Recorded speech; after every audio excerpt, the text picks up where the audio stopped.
বন্ধুরা দেখতে পাচ্ছেন এই যে টপ রাখার জায়গা বানাবো আজকে আপনাদেরকে দেখাবো। টপ রাখার জায়গা এই যে এরকম, এই যে এরকম দেখতে পাচ্ছেন, যেমন এটা একটা বানিয়েছি, ঠিক আছে।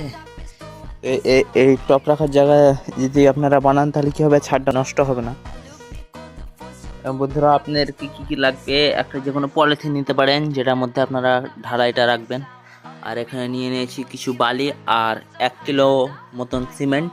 আর এখানে আপনার খোঁড়া লাগবে, আপনি কাঠের দিতে পারেন, আপনি ইটেরও দিতে পারেন। আর যে কোনো একটা পাইপ আপনাদের বাঁধ দেওয়ার জন্য, গোলাকার বানাবার জন্য, ওটা বাঁধ দেওয়ার জন্য। তো এই কটাই জিনিস লাগবে। আপনারা কাঠের হাইট আরও বেশি নিতে পারেন, আমরা এতটুকু নিয়েছি।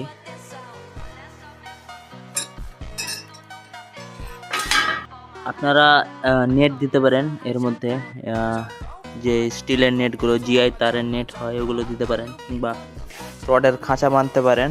আমরা খাঁচা বাঁধছি না, কারণ যে টপটা রাখবো সেটা বেশি লোড পড়বে না, সেজন্য এটা শুধু যাতে ফেটে না যায় সেজন্য রডটা দিচ্ছি। দেখুন এগুলো লাগা হয়ে গেছে, এবার এটাকে আমরা মেকআপ করে নেব।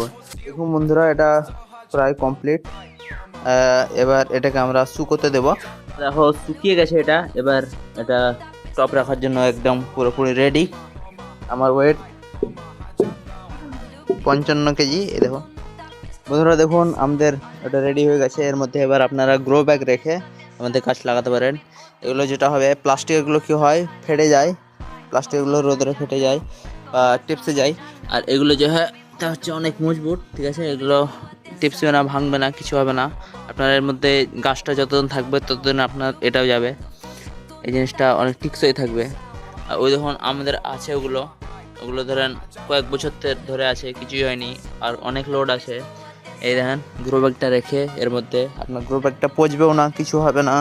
আপনার কি হয়, নিচে গ্রো ব্যাগটা রাখলে পানি, এক্সেস পানিটা জমে থাকে তলে, এবং ওটা পচে যায়, এরকমভাবে জমে থাকে তলে দিয়ে পচে যায়। আর এটাই কি হবে, ওটা সব পানি ড্রেনেজ হয়ে বার হয়ে যাবে এবং পচন ধরবে না, আপনার গ্রো ব্যাগটা অনেক দিন যাবে।